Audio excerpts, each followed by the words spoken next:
Mari kita bersama-sama buka kitab suci dari Ibrani pasal yang ke-13. Ibrani pasal yang ke-13. Kita akan membaca bersama-sama hari ini pada ayat yang ke-15. Terakhir 13-14 saya membaca lagi, dan ayat 15. Semua buka suara membaca. Ibrani 13 ayat ke-13 dan 14. Karena itu marilah kita pergi kepadanya di luar perkemahan dan menanggung kehinaannya. Sebab di sini kita tidak mempunyai tempat tinggal yang tetap. Kita mencari kota yang akan datang. Ke-15. Sebab itu marilah kita oleh Dia senantiasa mempersembahkan korban syukur kepada Allah, yaitu ucapan bibir yang memuliakan nama-Nya, atau terjemahan lain. Sebab itu marilah kita melalui Kristus selalu mempersembahkan korban syukur kepada Allah, yaitu buah yang dihasilkan oleh bibir-bibir orang yang menyebut Kristus sebagai Tuhan. Mari kita berdoa sekali lagi. Tolonglah kami untuk mengerti, beri kesadaran ke dalam keinsyafan dan kepada kerohanian kami masing-masing. Sehingga dengan segala kerendahan hati kami menerima apa yang sudah dicantumkan, apa yang sudah diperintahkan kepada kami melalui tulisan dari para nabi dan para rasul. Berkati kami masing-masing. Dengar doa kami yang kami panjatkan dalam nama Yesus Kristus, penebus dan juru selamat kami yang hidup. Amin. Di dalam kebaktian-kebaktian lampau yang terakhir, kita bicarakan orang Kristen ikut menanggung penghinaan yang ditanggung oleh Kristus. Ini merupakan suatu hak yang istimewa. Allah memperbolehkan manusia berbagian di dalam sengsara ilahi. Ini apa artinya? Ini berarti Tuhan begitu percaya kepada kita, sehingga kita boleh mengetahui kesulitan, kita boleh mengetahui penghinaan, kita boleh menanggung penderitaan dari Tuhan. Saudara-saudara sekalian, kenapa Tuhan harus menderita? Buat kita. Kalau Tuhan harus menderita, kenapa kita boleh menderita bersama dengan Dia? Karena kita dipercaya. Saudara-saudara, seorang bapak yang mempunyai tanggung yang berat, anak-anaknya tidak tahu, cuma tahunya pakai uang. Ikut kerja tidak, ikut capek tidak, ikut pakai uang iya. Ini anak-anak yang nakal, anak yang tidak mengerti kesusahan orang tua. Tapi pada waktu orang tua melihat anak ini sudah mulai dewasa, mulai mengerti, dipanggil, beritahu kepada dia kesulitan-kesulitan keluarga ini adalah demikian. Tanggung-tanggung yang berat dari papa adalah demikian. Sekarang engkau sudah dewasa, maukah engkau mengerti kesusahan-kesusahan keluarga ini? Maukah engkau menanggung penderitaan-penderitaan daripada ayahmu ini? Anak ini mengatakan, iya, saya mau. Baru dia mulai sadar di dalam keluarga dia bukan hanya pinter pakai uang saja, dia mestinya sama menderita, sama menanggung, sama mempunyai pikulan di dalam segala penderitaan yang ditanggung oleh orang tuanya. Saudara-saudara sekalian, ini hanya satu contoh yang kecil di dalam sekeluarga. Orang yang tidak tahu susah, hanya tahu senang, itu yang akan menghancurkan keluarga. Papa mama kerja setengah mati, anak hanya tahu pakai uang. Generasi ketiga menjadi pengemis. Generasi pertama cari duit, generasi kedua hamburkan duit, generasi ketiga minta-minta duit di pinggir jalan. Karena apa?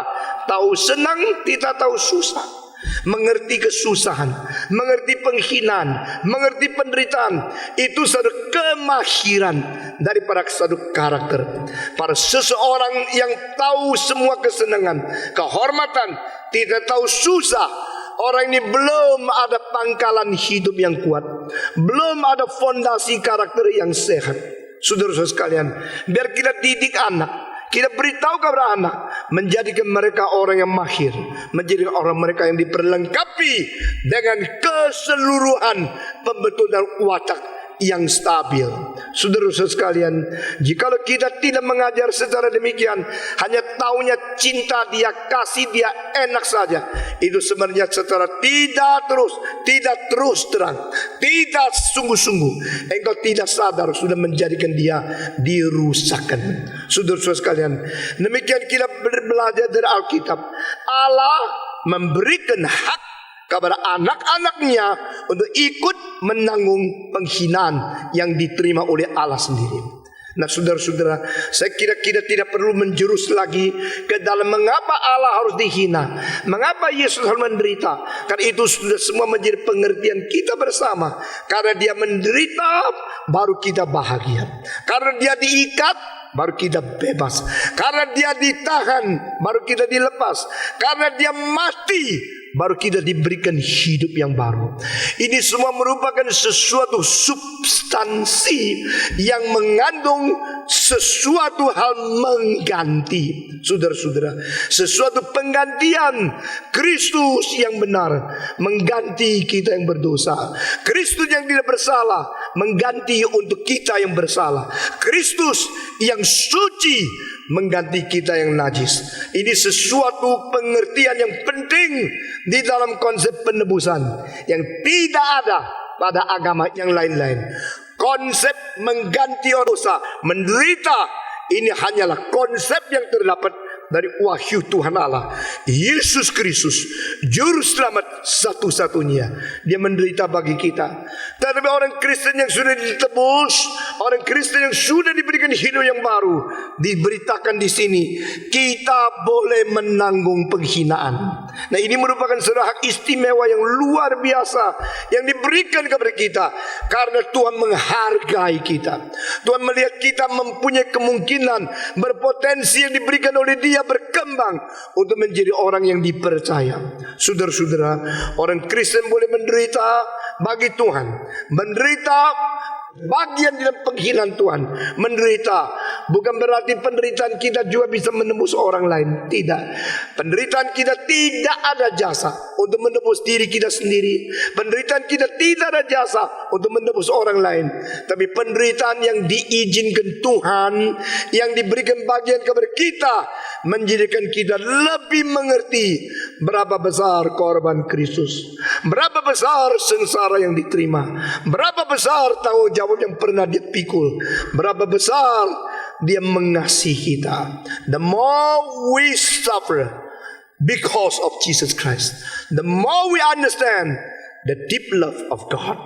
Makin kita mengerti berapa dalam adanya cinta kasih Tuhan kepada kita. Saudara-saudara, dan di situ dikatakan memang di dunia ini kita tidak ada tempat tinggal yang kekal.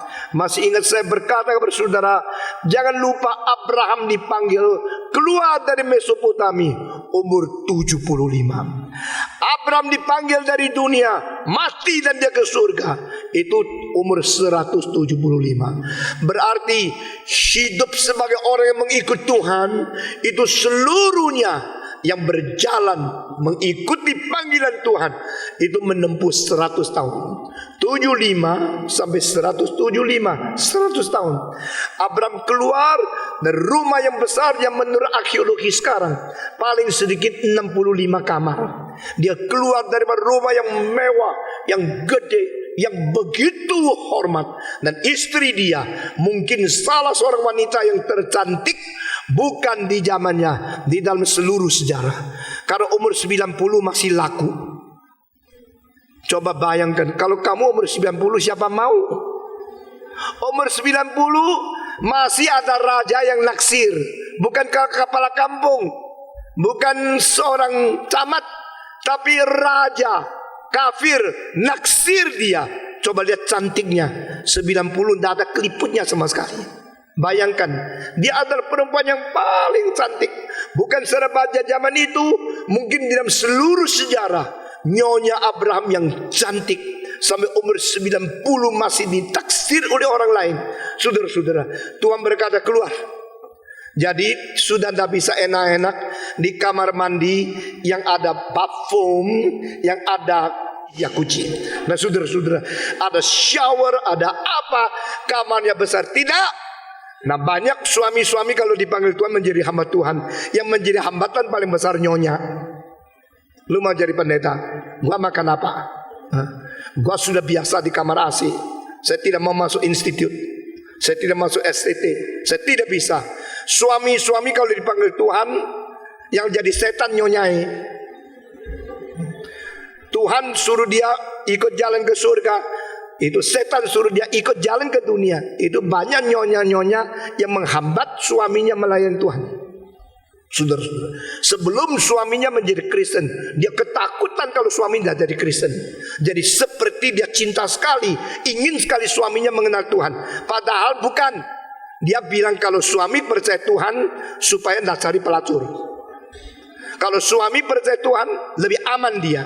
Kalau suami cari Tuhan, tidak cari gundik, dia lebih aman. Jadi cintanya wanita kepada suami itu betul-betul atau tidak? Sekarang you mesti koreksi sendiri. Kalau engkau betul cinta suami, mau dia jadi Kristen, kenapa setelah dia jadi Kristen dipanggil menjadi hamba Tuhan, you menolak? Berarti you cinta diri, bukan cinta suami. Banyak istri aduh kasih obat sama suami supaya sehat. Kenapa? Ketakutan suami mati, dia ada makanan. Jadi itu cinta apa? Cinta itu banyak question mark-nya, saudara-saudara. Tetapi Abraham mempunyai seorang nyonya yang luar biasa. Begitu Tuhan panggil dia keluar, dia ikut. Setelah ikut, sampai mati, tidak kembali pernah tinggal di rumah lagi satu hari. Orang yang begitu kaya, di rumah yang begitu besar, sekarang keluar, lalu tinggal di tenda. Di tenda ada kakus. Di tenda terlalu sederhana, sebenarnya digigit nyamuk. Di tenda bahaya, binatang bisa datang makan dia. Di tenda bahaya, orang tembak atau orang pakai tombak langsung bisa tembus. Di tempat seperti begini, Abraham tinggal 100 tahun, tidak pernah bangun rumah lagi. Itu namanya ikut panggilan Tuhan. Saudara-saudara, kita mengikuti panggilan Tuhan. Pada saat Tuhan memberikan kecukupan, kita bersuka cita. Pada saat Tuhan memberikan satu ujian, kita tahan tidak. Saudara-saudara, nyonya Abraham tidak pernah ngomel. Dia cuma ngomel satu kali pada waktu keadaan, kalau itu Hagar dan anaknya, dia minta keluarkan dia. Nah, saudara-saudara, kita melihat Alkitab, banyak pelajaran kita bisa terima. Abraham dan istrinya Sarah pergi dari Mesopotami, dan Abraham 100 tahun tidak pernah kembali ke rumah, tidak pernah bangun lagi rumah, tidak masuk kamar lagi. Dia terus hidup di tenda, hidup berkeliaran mengembala di sini sana 1 abad, dan istrinya meninggal lebih duluan dari dia. Abraham meninggal umur 175, sedangkan Sarah meninggal umur 127. Ini adalah umur wanita yang pernah dicatat di Alkitab satu-satunya. Di seluruh kitab tidak ada wanita umurnya berapa yang dikasih tahu. Keep secret. Umur wanita tak pernah dikasih tahu. Cuma satu, Sarah. Umur 127 dia meninggal dunia. Waktu dia meninggal dunia, suaminya menjadi duda umur 137. Berarti dia menjadi duda, tidak ada istri, dia harus hidup lagi 38 tahun. Nah, saudara-saudara sekalian, tadi Abraham pada waktu itu dia mengatakan, oke, saya pulang Mesopotami. Akhirnya ikut Tuhan sampai begini, begitu susah, nyonya mati, saya mau kembali. Tidak, sekali ikut Tuhan sampai mati, dia tidak pernah menyesal. Dia terus memandang kepada Tuhan. Kenapa dia tinggal di tenda? Karena dia tahu rumah saya bukan bumi, bukan dunia ini.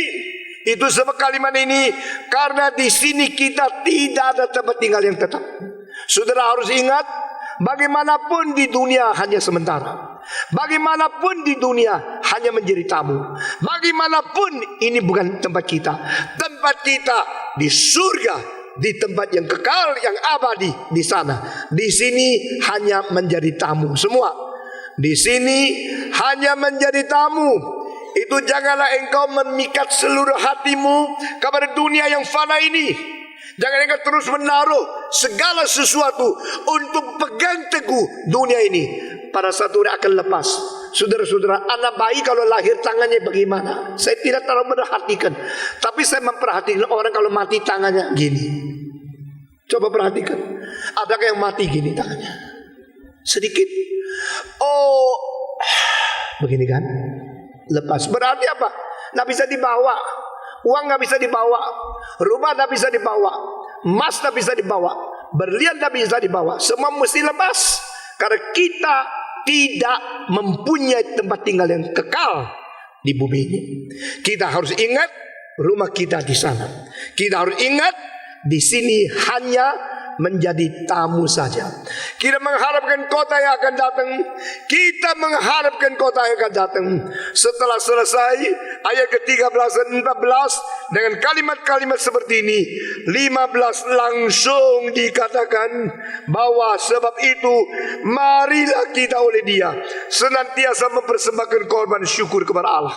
Berarti kita yang sudah tahu bagaimana menanggung penghinaan, kita tahu bagaimana melibatkan diri di penderitaan, bagaimana kita mempunyai kesempatan menderita berserta Kristus. Sesudah itu kita mempunyai pengertian, ya di dunia ini sementara. Saudara-saudara, kalau diam kesusahan, apakah caranya kita menang?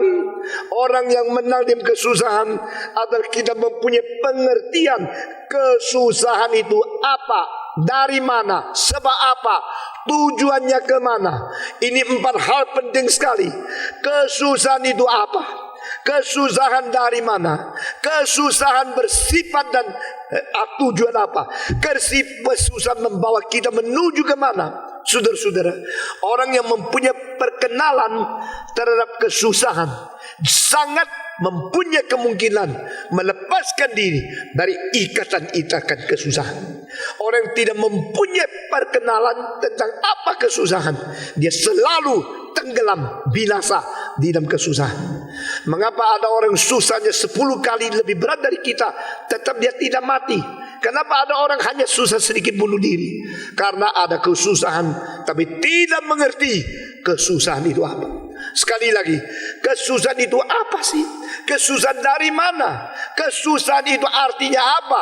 Dan kesusahan mempunyai makna tujuan membawa kita kemana. Inilah di dalam kekristenan mempunyai pengertian jauh lebih dari semua agama. Lalu di dalam ajaran Kristen, kesulitan itu dari mana? Penderitaan dari mana? Apakah keinginan itu menjadi satu-satunya sebab atau sumber dari penderitaan? Tidak. Paulus membedakan keinginan nafsu yang jelek dan yang baik. Kalau engkau ingin bekerja dengan baik, engkau menuntut keadilan, engkau menuntut temperance, engkau menuntut akan segala sesuatu yang baik, itu tidak apa. Tetapi nafsu dan keinginan yang buruk, yang salah, yang rusak, yang jahat harus dipakukan di atas kayu salib. Nah, saudara-saudara, saya tidak takut kalau saudara baca buku lebih banyak, asal buku yang betul-betul sehat dan mempunyai pikiran-pikiran yang betul-betul bukan menyeleweng. Sehingga makin engkau akan menemukan jawaban yang terakhir, tertinggi, tersempurna dari segala soal yang paling sulit ada di kitab suci. Karena Tuhan mencipta manusia, Dia mau kita hidup di dalam kebijaksanaan. Amin. Saudara-saudara, kitab suci berkata kepada kita, penderitaan itu datang ada sebabnya, bukan satu nafsu saja. Ada 4 sebab. Penderitaan datang karena dunia ini sudah dikutuk. Setelah Adam berdosa, dunia dikutuk, maka timbullah itu semak dan duri daripada apa yang dihasilkan oleh bumi, yang tadinya tidak ada. Karena dunia ini dikutuk, maka dunia ini menghasilkan banyak hal yang bikin manusia susah. Penderitaan datang daripada kutukan Allah terhadap bumi ini. Ini pertama. Sehingga keadaan yang tidak stabil, keadaan yang tidak harmonis terjadi. Sehingga ada gempa bumi, ada letusan gunung, ada segala tsunami dan sebagainya. Semua itu adalah karena bumi ini sudah tidak lagi teratur seperti sebelumnya. Bumi ini sudah tidak lagi harmonis seperti sebelum manusia berdosa. Dosa mengakibatkan kemarahan Tuhan, mengakibatkan kerusakan bumi, mengakibatkan ketidakharmonisnya alam, mengakibatkan manusia menderita. Ini pertama, bumi dikutuk. Kedua, penderitaan datang daripada dosa yang harus menerima hukuman. Sehingga bukan nafsu yang tidak dicapai itu menderita, itu memang benar, tapi itu terlalu sempit. dosa-dosa yang lain mengakibatkan hukuman. Ada Allah yang adil, ada Allah yang menghukum, juga ada hukum alam, hukum sosial. Jika engkau bersalah kepada orang lain, menipu sini, menipu sana, akhirnya semua tidak lagi percaya kepada engkau berdagang pasti tidak lancar, karena engkau selalu menipu. Itu hukuman sosial. Penderitaan datang karena apa? Karena dosamu. Siapa bilang penderitaan hanya datang daripada karena nafsu saja? Saudara-saudara, penipuan, penyelewengan, dan pencurian semua bikin orang tidak percaya kepada engkau. Kalau seluruh masyarakat tidak percaya kepada engkau bagaimana bisa hidup dengan baik? Engkau akan menderita. Saudara-saudara, dengan demikian orang yang selalu menjaga nama sendiri, menjaga kesucian, menjaga kejujuran, menjaga watak yang setia dan bertanggung jawab, meskipun dia di rumah dibakar habis, dia hangus seluruh karena kepercayaan dan kejujuran dia, semua bantu dia akan bangkit lagi. Maka Alkitab mengatakan orang benar meskipun jatuh 7 kali pasti dia bangkit kembali. Ingat kalimat ini ya, saudara-saudara. Apa yang kau ngomong, jalankan. Apa janji, tepatkan. Apa yang sudah engkau harus bertanggung jawab dengan sungguh-sungguh. Seorang mengetahui orang ini tidak sembarangan. Saudara-saudara, dengan kepercayaan ditumpuk, semua orang tahu yang kau katakan itu betul-betul. Yang kau janjikan pasti dijalankan. Semua orang percaya sama kamu. Maka kepercayaan itu adalah hartamu yang tidak kelihatan. Hartamu yang kelihatan bisa dirampas, bisa dicuri, bisa dibakar, bisa disita. Hartamu yang tidak kelihatan tak mungkin disita, yaitu kepercayaan manusia kepadamu, kepercayaan daripada masyarakat kepadamu, dan kesungguhan, kesejatian, keikhlasan jiwamu yang dengan mukamu sudah menjadi sesuatu trademark. Orang lihat orang ini langsung tahu bukan main dia. Orang mengkagumi, orang percaya kepada engkau. Itulah modalmu, itu modal hidupmu, itu menjamin hari depanmu. Saudara-saudara, Tuhan membuat setiap orang mukai lain. Puji Tuhan. Kalau semua orang mukai sama, pencuri datang kamu kira suami cilaka. Betul tidak? Tuhan bikin semua orang mukanya lain. Puji Tuhan. Itu sebab muka kita itu adalah materai daripada karaktermu. Begitu lihat orang ini, iya dia adalah si Anu. Saya tahu, saya kenal, saya pernah lihat dia. Orang ini gini. Langsung lihat muka, latar belakang sejarah, semua menjadi sesuatu kesaksian, menjadi sesuatu catatan, rekor untuk mendukung mukamu. Saudara-saudara, setiap orang lain, setiap individu, kita adalah individu yang dicipta menurut peta teladan Allah, sehingga tidak ada dua orang yang sama sekali. Toyota Corolla sama Corolla bisa sama, Civic sama Civic bisa sama, Suzuki Carry sama Carry bisa sama. Tetapi saudara-saudara, muka orang sama orang kembar pun tidak sama. Karena apa? Setiap individu harus bertanggung jawab atas apa yang dikerjakan oleh dia, dilakukan oleh dia sendiri. Dan Tuhan akan memberikan kesaksian. Dengan demikian saudara-saudara, kita mengetahui kalau kita sekarang berada di dalam kesulitan karena mungkin dosa kita mengakibatkan sesuatu keadilan yang berlaku sehingga kita menderita. Ini kedua. Ketiga, dosa mengakibatkan penderitaan. Bukan saja demikian, dosa orang lain pun bisa mengakibatkan penderitaan kita. Kalau penderitaan datang karena dunia dikutuk, berarti kita semua adil. Semua yang tidak berdosa pun bisa menderita. Tidak usah ngomel. Kalau dosa karena engkau sendiri berbuat dosa, sehingga penderitaan datang, karena engkau seharusnya mendapatkan penderitaan itu sebagai imbalan.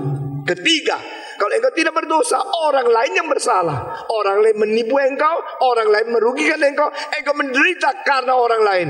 Di dalam hal ini, tunggu. Ada waktu mainnya. Tuhan memperlakukan keadilan untuk menyelesaikan semua hal yang tidak beres di dalam dunia ini. Saudara-saudara, dan wilayah yang ketiga yang besar, yaitu daripada ujian Tuhan Allah. Dari alam semesta dikutuk, dari dosa diri dan dosa orang lain engkau menderita. Wilayah yang ketiga, yaitu Tuhan menguji engkau. Engkau bilang saya tidak bersalah, tapi Tuhan mengatakan saya akan menguji engkau dengan penderitaan supaya engkau bertumbuh terus. Nah, ini seperti Abraham diuji, seperti Ayub diuji. Penderitaan-penderitaan yang datang justru dari Tuhan. Ini ada sumber ketiga. Keempat, penderitaan datang dari setan yang berusaha menghancurkan iman dan merusak kehendak Tuhan. Diam diri anak-anak Tuhan Allah. Nah, orang Kristen melalui kitab suci kita melihat dengan jelas penderitaan dari mana, penderitaan macam apa. Nah, salah satu penderitaan yang paling berharga adalah penderitaan yang dipercayakan Tuhan untuk berbagian di dalam penghinaan Kristus, sehingga kita boleh menanggung bersama. Nah, inilah satu penghargaan yang paling besar. Ini satu kepercayaan yang paling tinggi. God trust me and God give me the privilege to participate in the suffering of Jesus Christ. Saya boleh berbagian di dalam sengsara Kristus. Saya dipercayakan menanggung penghinaan Kristus. Nah, kalau demikian bagaimana? Engkau harus belajar bersyukur kepada Tuhan. Mulut kita adalah mulut yang sangat jelek, karena kita sering mengatakan kalimat yang tidak seharusnya. Saya anjurkan saudara beli satu tape recorder yang besar, ya. Lalu betul-betul dipasang dari pagi sampai malam. Rekam apa yang kau katakan dari mulutmu. Sesudah rekam selesai, besok satu hari dah ngomong, cuma dengar. Dengar kemarin kau ngomong apa. Baru tahu ngomong-ngomong dari mulutmu banyak hal yang tak perlu. Yang harusnya kau ngomong, tak ngomong. Yang kau ngomong selalu tak harus ngomong. Ngomel-ngomel, tidak puas, maki-maki, mengeluh-mengeluh. Banyak kalimat-kalimat tidak ada gunanya. Saudara-saudara, engkau tidak rekam tak apa-apa, Tuhan sudah rekam. Tuhan sudah rekam semua. Besok di surga engkau kalau boleh masuk, saya harap engkau masuk ya. Kalau engkau boleh masuk, mungkin Tuhan mengatakan sudah masuk surga, oke. Duduk di sini. Duduk di sini terus ya. Dengan cara waktu hitungnya dunia, duduk 25 tahun. Untuk apa? Dengar semua ngomongan yang kau katakan. Kau di dunia pernah ngomong apa sekarang dengar? Kamu dihukum di sudut, dengar terus. Baru tahu nanti sudah kumpulkan statistiknya keluar. Maki-maki orang 3.525.000 kali. Ngomel-ngomel sama Tuhan berapa ratus ribu kali. Lalu engkau mengatakan kalimat yang kotor berapa ratus kali. Engkau marah-marah yang tidak perlu berapa ratus ribu kali. Sesudah itu engkau sudah selesai dengar. Tuhan tanya, sebenarnya kayak gini patut masuk surga enggak? Engkau pasti bilang enggak. Mau keluar? Enggak mau juga. Lalu bagaimana? Ya Tuhan kan sudah ampuni saya. Memang sudah ampuni. Sekarang kau tahu berapa besar anugerahku. Kayak kamu seperti ini, mulutmu kayak begini, masih bisa masuk surga. Oh Tuhan, saya mau dengar juga pujianku kepadamu berapa banyak. Diputar lagi. Semua kalimat pujian. Pujiannya sedikit. Syukur kepada Tuhan sedikit. Cuma kalau waktu Stephen Thoman puji Tuhan, ikut-ikut itu aja. Berapa kali saja. Saudara-saudara, ayat ini mengatakan apa? Mari kita memberikan korban syukur. Mari kita inisiatif beri syukur kepada Tuhan. Terima kasih. Engkau bilang saya juga pernah terima kasih. Kapan? Kalau dapat lotre. Saya berterima kasih kalau dikasih hadiah besar. Kalau tidak. Saudara-saudara, waktu sakit ngomel tak? Jawab. Jawab. Yang bisu tak usah. Waktu sakit ngomel tak? Ngomel. Waktu sehat puji tak? Enggak kan? Saya kan mesti. Jadi mestinya sehat. Waktu sehat tidak puji Tuhan. Waktu sakit ngomel. Saya tanya lagi. Waktu sakit sadar enggak? Sadar. Waktu sakitnya hilang sembuh sadar enggak? Enggak. Kapan ya saya tidak patuh lagi ya? Mungkin 2 minggu yang lalu. Lupa. Hari engkau dapat kesembuhan engkau lupa. Hari engkau kena sakit langsung sadar. Tuh, kok gitu ya? Mulutnya mulai keluar keluar. Kenapa kalau sembuh tidak sadar tanggalnya, tidak sadar harinya, tidak tahu jamnya. Tapi kalau sakit sadar. Karena kita tidak terbiasa memuji Tuhan pada waktu lancar. Cuma tahu mengomel kabar Tuhan pada waktu tidak lancar. Itu kebiasaan kerohanian kita yang jelek sekali. Mari kita bersyukur kepada Tuhan. Di sini diajak, di sini ditantang, di sini dianjurkan. Mari kita bersyukur kepada Tuhan. Sangat heran. Ayat ini muncul setelah membicarakan tentang penderitaan.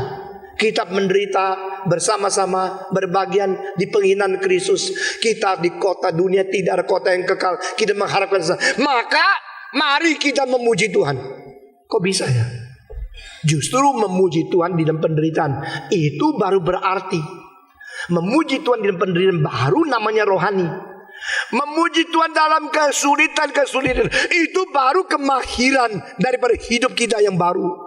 Saudara-saudara, jikalau orang hanya bisa memuji Tuhan pada waktu dapat lotre, dapat sehat, waktu dia itu semua keindahan diterima, itu dia memuji Tuhan. Tapi dia kesulitan tidak pernah bisa memuji Tuhan, orang itu masih dangkal rohaninya.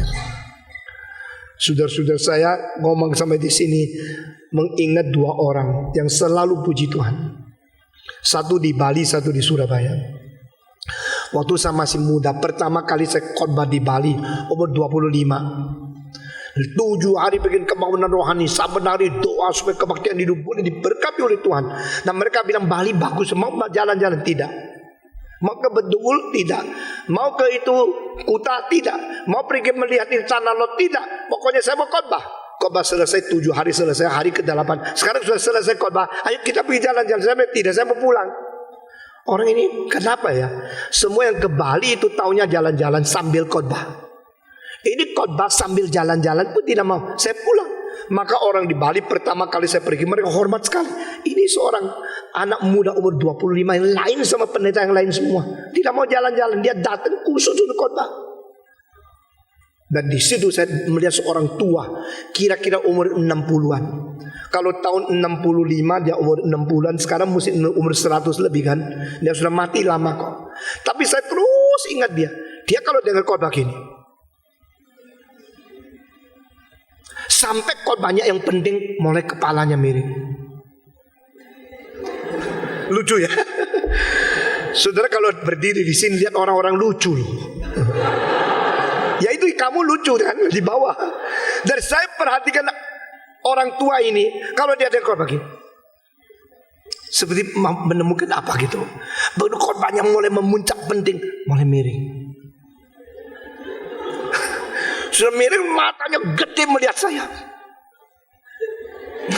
Sampai kalimat yang paling penting dia mulai tangannya naik begini. Orang pinggir kira mau pukul orang ya, tapi dia diam begini. Iya, bisa bunyi iya. Coba bayangkan ada lucu, apalagi kalau dia berdiri di atas.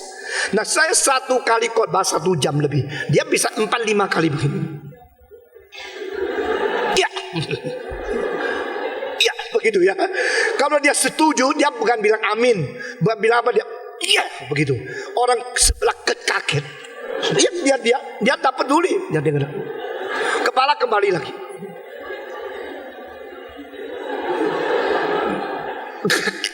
Ini dipegang lagi, lalu ya begitu. Nah saudara-saudara, saya tadinya sedikit keganggu. Maksudnya bilang jangan begini, tapi orang tua biarin. Kalau anak muda saya tegur dia. Dan itu keuntungannya orang tua ya. Saudara-saudara, dia berapa kali begini, tapi pada tahun 80-an saya pergi Bali khotbah lagi. Nah ada orang itu. Saya rasa kebaktiannya sepi, tidak ada yang iya begini. Nah itu kesannya dalam sekali. Kenapa? Dia sangat bersyukur kepada Tuhan. Kalau dengar kalimat-kalimat yang penting, yang indah, yang meneguhkan iman,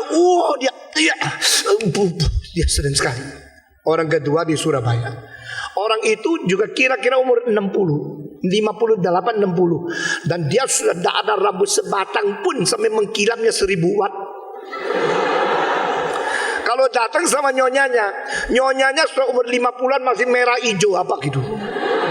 Nah saudara, 2 orang duduk di satu tempat, mereka selalu ikut kebaktian. Kalau saya khotbah, dia bukan lihat begini, tapi dia diam-diam gini.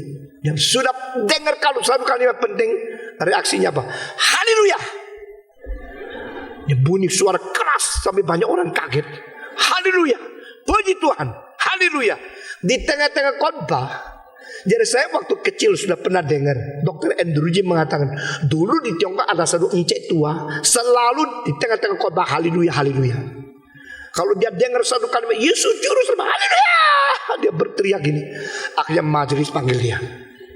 Lu haleluya, haleluya. Tahu nak ada orang duduk sebelahmu sakit jantung. Dengar khotbah diam-diam saja. Haleluya, haleluya, teriak-teriak. Jangan diam. Jangan teriak ya. Nggak bisa Pak. Saya kalau dengar sampai hatinya senang, dengan otomatis haleluya, teriak begitu. Tapi tak bisa, gereja ini tidak boleh engkau begini. Lalu dianjurkan berapa kali pun tak bisa. Ya. Sudah ya lupa. Sudah lupa. Haleluya. Berteriak lagi. Akhirnya majelis pakai satu cara. Yuk kalau enggak bilang haleluya, diam-diam. Terus sampai Natal bisa baca rekor, dapat selimut merah yang besar. Nah waktu itu Tiongkok itu dingin sekali.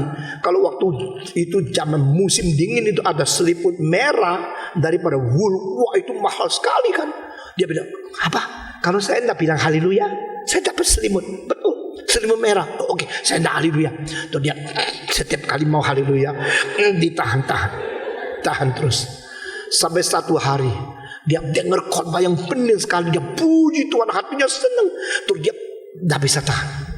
Hari itu dia tidak lagi tahan, tidak bisa tahan, dan dia lupa harus tahan, lupa apapun dia bilang haleluya. Terus dilototi sama majelis. Terus dia tambah satu kalimat, saya tidak mau selimut. Saya tidak mau selimut, saya mau puji Tuhan. Saudara-saudara sekalian, marilah kita bersyukur kepada Tuhan. Nah orang dua ini waktu tahun 90-an orang di Surabaya itu sudah mati juga. Jadi ini dia meriwayat hidup saya. Ada dua orang bikin saya kangen. Besok ke surga saya mau cari dua encek-encek ini. Yang satu yang gini, tergini. Ya, yang satu itu. Yang satu yang haleluya. Saudara-saudara, waktu dia ada masih hidup selalu teriak haleluya, haleluya. Terlalu ramai. Tapi dengan sebenarnya ya, jujur aja, setelah dia tidak ada, saya rasa kesepian.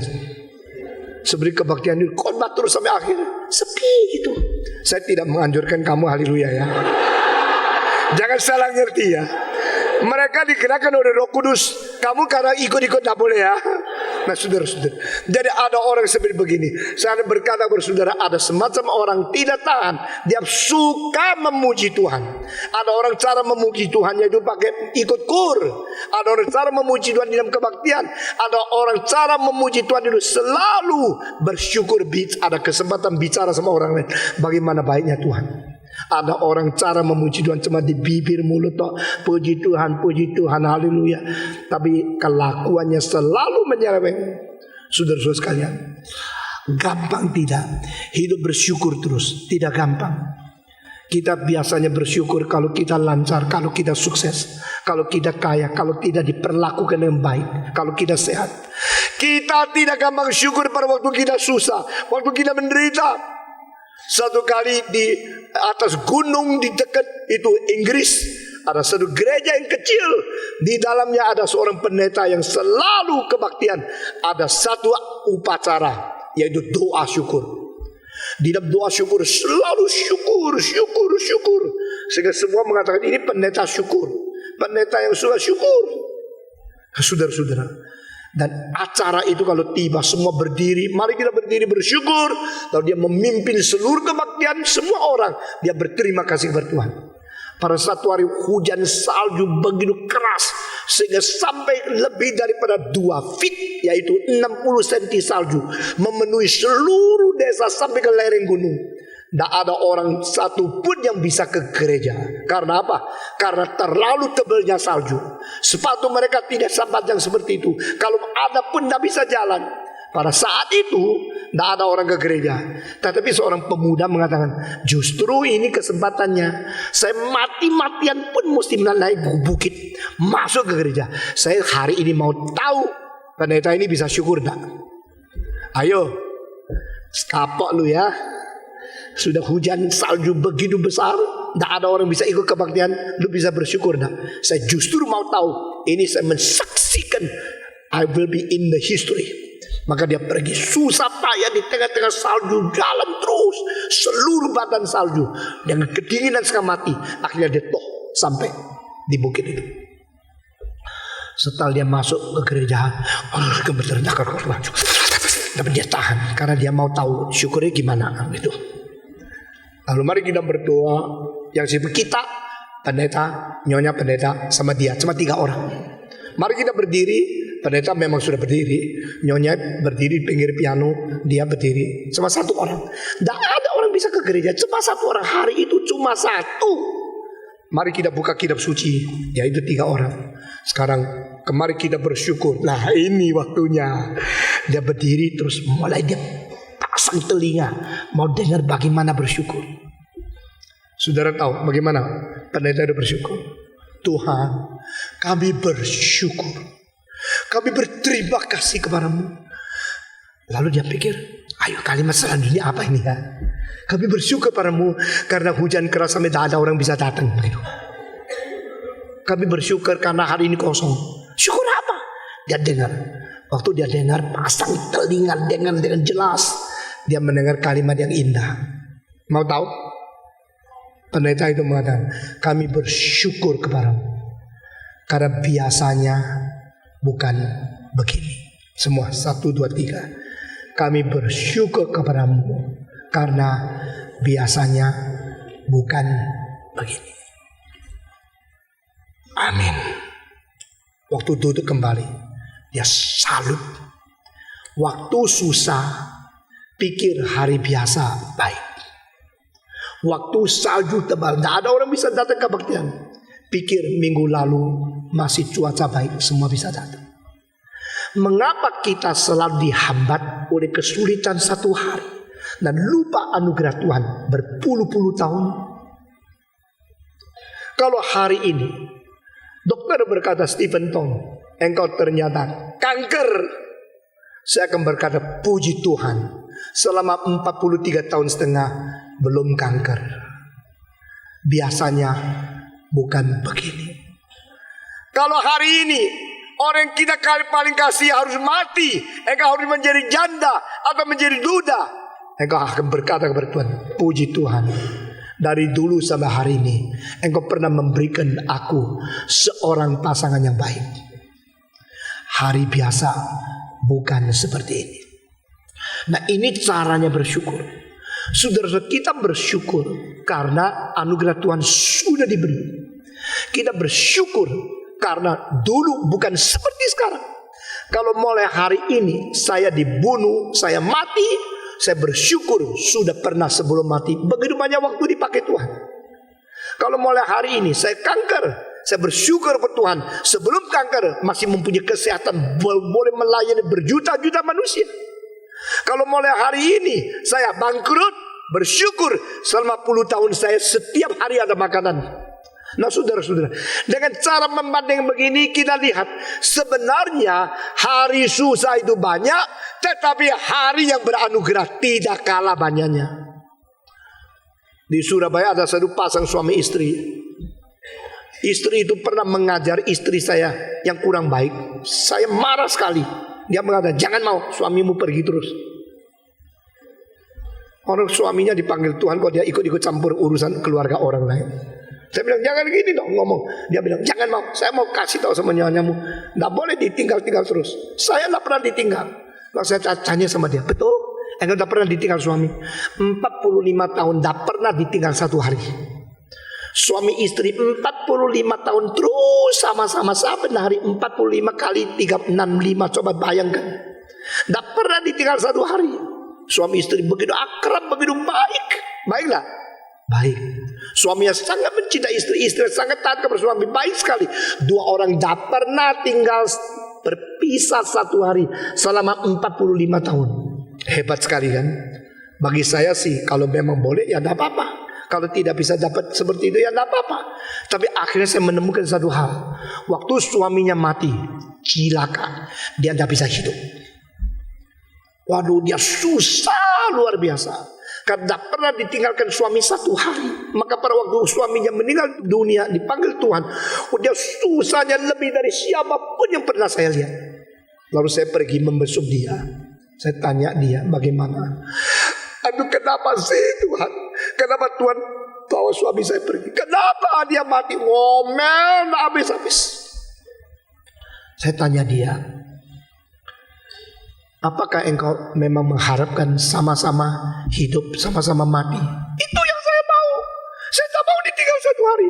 Selama 45 tahun tak pernah satu hari saya ditinggal. Sekarang dia pergi, saya bagaimana? Wah, ngomong-ngomong. Terus saya dengan fasih yang tak cukup, ya, kalah satu set, mau menghibur dia karena ada pengalaman itu. Saya berusaha menghibur-hibur, sudah selesai. Dia ngomong apa? Dia memang pasti bentong. Apa yang kau ngomong tak usah teruskan. Saya tahu semua, tapi saya cuma tak bisa tahan. Saya perasaan tak bisa terima. Otak tahu apa yang kau katakan semua benar. Tuhan tidak meninggalkan aku. Semua dari dulu saya apa? Saya cuma tidak bisa terima secara emosi. Saya kenapa ditinggal? Kenapa Tuhan panggil dia pulang? Waduh, saya bagaimanapun menghibur tak mampu. Saya baru sadar saya orang terbatas, terlalu terbatas. Seorang janda dihibur bagaimanapun berjam-jam tidak ada kuat, tidak bisa. Akhirnya saya coba doakan dia, pulang dia nangis terus. Setelah pulang, saya bawa sepeda motor, masih muda. Di tengah-tengah jalan saya pikir satu hal. Jadi Tuhan itu susah ya. Tuhan memberikan satu pasang suami istri akrab kayak gini, salah juga. Ternyata kalau satu dipanggil yang lain ngomel-ngomel. Jadi kalau umpama saya boleh usul ya, Tuhan biar mereka bertengkar 45 tahun. Saben hari gue sampai sudah selesai satu pulang, puji Tuhan. Begitu kan? Nah, ini manusia. Kamu dikasih akrab juga ngomel sama Tuhan. Kalau begini kan lebih baik biar ngomel-ngomel, marah-marah sampai dari bertengkar. Akhirnya kok begitu lama sih tengah. Sudah satu pergi. Aduh Tuhan baik ya. Panggil dia pulang, aku lego gitu. Apa engkau mau begitu? Engkau ingin begitu? Manusia itu terlalu kurang ajar sama Tuhan. Memang katanya di Inggris ada seorang namanya Lord Rayleigh. Lord Rayleigh akhirnya menjadi nama dari sepeda Inggris yang terbaik. Saudara, kalau umur lebih 60 tahun dulu ada sepeda paling baik dari Inggris namanya Rayleigh. Kalau dari Belanda namanya Simplex, Vongers. Itu yang bagus-bagus. Yang paling baik itu ada Rayleigh dari Inggris. Dan Lord Rayleigh suka geger sama istri. Akhirnya setelah istrinya mati, dia bikin kuburan, nisannya tulis apa? Saudara dengar ya, Here rest my beloved wife. Disinilah istirahat istriku yang tercinta. She is now at peace. Sejahteralah dia sekarang. Ditambah satu kalimat, and so am I. Aku juga sejahtera. Saudara-saudara, engkau tidak mau bersyukur kepada Tuhan? Engkau tidak terima kasih kepada Tuhan? Apapun engkau ngomel sama Tuhan, apakah engkau mau Tuhan bikin engkau geger, marah-marah, habis, lalu baru panggil satu, baru engkau bersyukur kepada Tuhan? Saudara-saudara, saya dari umur 20, saya belajar satu hal. Kalau dokter bilang 2 bulan lagi engkau mati, saya akan bagaimana menghadapi fakta ini? Waktu itu saya sudah menyerahkan diri menjadi hamba Tuhan. Saya kesini salah mengabarkan Injil. Pernah dikepung oleh orang yang mau dibunuh, mau dipukul. Saya berada di sini bertahan mengabarkan Injil. Memupuk keberanian terus sejak muda.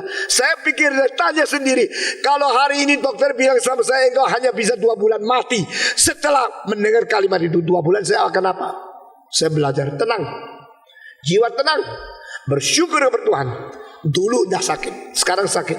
Kalau masih ada 2 bulan, saya masih bisa hidup cuma 2 bulan. Saya bagaimanapun sakit, saya mengambil keputusan beli traktat sebanyak mungkin. Saben hari pagi traktat, suruh orang mendengar Injil, menerima Tuhan Yesus sampai akhirnya mati. Toh mesti mati. Tapi sebelum mati, kerja apa yang tidak bisa dikerjakan setelah mati. Setelah engkau mati, hal-hal yang tidak bisa kerjakan, kerjakan sekarang. Sebelum mati cepat kerjakan. Apa yang bisa kau kerjakan sekarang kerjakan. Karena kesempatan-kesempatan di dalam masa, di dalam kurun waktu ini adalah sangat berharga. Saudara-saudara, bersyukur. Bersyukur kepada Tuhan. What can I do, Lord? Teach me to do it. Strengthen me to do it. Give me power to do it. Give me wisdom to do it. Bersyukur. Selalu bersyukur. Inilah adalah buah daripada bibir orang yang menyebut diri Tuhan. Oh saudara-saudara, kalau saya mau perlu setengah jam lagi, sekarang tidak ada waktu menjelaskan kalimat terakhir ini. Ini masih banyak hal yang penting sekali. Pada saat itu orang yang menyebut Tuhan adalah orang yang bersedia mati. Karena kerajaan Romawi tidak boleh engkau menyebut siapapun Tuhan kecuali kaisar. Tetapi setelah Yesus bangkit daripada kematian, orang Kristen menyebut Yesus Tuhan. Dan hari Minggu seperti hari Tuhan. Sunday is the day of the Lord. Jesus is our Lord, our Savior. Pada waktu kerajaan Rom menemukan sekarang ada semacam manusia yang menyebut hari Minggu hari Tuhan, menyebut Yesus Tuhan. Orang itu harus dipenggal kepala. Jadi ayat ini penting. Mari kita bersyukur kepada Tuhan sebagai buah dari bibir setiap orang yang menyebut Yesus sebagai Tuhan. Orang menyebut Yesus Tuhan, menyebut Yesus sebagai Tuhan adalah orang yang bersedia dibunuh, bersedia mati syahid, bersedia berkorban. Orang semacam ini dengan bibir mulut yang menyebut Yesus Tuhan juga adalah dengan bibir mulut yang harus memuji Tuhan. Kalau kita bibir mulut menyebut Yesus sebagai Tuhan, bibir mulut terus ngomel, bagaimana kita mempunyai hidup yang serasi? Bagaimana konsisten kita menjadi saksi Kristus? If you truly call Jesus Lord, let your lips give the offering of praise to Him. Ini ayatnya. Menderita tetap stabil. Bersengsara dalam Kristus rela. Mengetahui dunia sementara, mengetahui kita mengharap kota yang kekal di surga, mengetahui kita sudah menyebut Dia Tuhan. Mari kita bersyukur kepada Dia. Saudara-saudara, coba kalimat terakhir ini dengar dengan baik-baik. Orang yang terus bersyukur, orang yang optimistik, orang yang lebih positif, yang selalu berterima kasih kepada Tuhan, hidupnya lebih mempunyai kekuatan. Jangan lupa, orang yang ngomel terus, makin ngomel, makin lemah, makin tidak kuat, hidupnya makin suram. Belajar menjadi orang berkata, Tuhan, aku bersyukur. Bersyukur. Selama 13 bulan saya batuk tidak habis-habis. Tidak ada satu kalimat saya ngomel sama Tuhan. Saya masih bisa khotbah. Puji Tuhan. Meskipun begitu sulit, saya masih bisa berkhotbah, masih bisa mendekati ribuan orang setiap minggu. Puji Tuhan. Karena bersyukur, berterima kasih. Tidak ada kemungkinan setan mengganggu kita, melemahkan kerohanian kita, sehingga kita memaki-maki Tuhan atau kita ngomong-ngomong orang lain. Karena bersyukur terus, lembah bayang-bayang maut akan lewat, kesusahan akan lewat, dan pada satu hari kita mempunyai kemenangan. Tahan uji karena diam kesulitan, bersyukur. Kalimat terakhir, di tengah-tengah penderitaan, setan menunggu engkau memaki Tuhan supaya dia mendapatkan kesenangan. Tapi di dalam kesulitan, Tuhan menunggu engkau memuji Tuhan supaya nama Dia dipermuliakan. Di dalam tangan siapa engkau mau dipakai? Engkau dipakai Tuhan untuk mempermalukan setan, atau engkau dipakai setan untuk mempermalukan Tuhan? Engkau mau bersyukur untuk memuliakan Tuhan, atau engkau mau bersungut-sungut untuk mempermalukan Tuhan? Hari ini belajar menjadi orang bersyukur kepada Tuhan. Mau saudara? Semua jawab mau. Mari kita berdiri. Kita berdoa, berterima kasih, bersyukur kepada Tuhan. Karena Tuhan begitu baik kepada kita. Meskipun ada penyakit, ada kesulitan, ada hambatan, ada kemiskinan, semua ujian akan lewat. Semua kesusahan akan lewat karena Tuhan tidak meninggalkan kita. Mari kita berdoa bersama-sama. Semua berdoa. Semua buka suara berdoa. Bapa di dalam surga, kami berterima kasih untuk apa yang sudah Tuhan firman kepada kami, apa yang sudah Tuhan tuturkan dan perintah kepada kami. Kami berdoa kiranya firman Tuhan boleh selalu menjadi hidup yang baru di dalam diri kami, dan menghidupkan kerohanian kami, dan membawa kami diingatkan kembali bagaimana bersyukur kepada Tuhan. Dengar doa kami Tuhan. Kami serahkan diri kami ke dalam tangan Tuhan. Jangan meninggalkan kami, jangan membuang kami. Berkati kami, jadikan kami orang yang positif, orang yang lebih optimis, orang yang selalu penuh dengan syukur dan terima kasih kepada Tuhan, sehingga hidup kami makin bergairah, makin mempunyai kekuatan. Dengar doa kami dalam nama Yesus Kristus, penebus dan juru selamat kami yang hidup. Amin.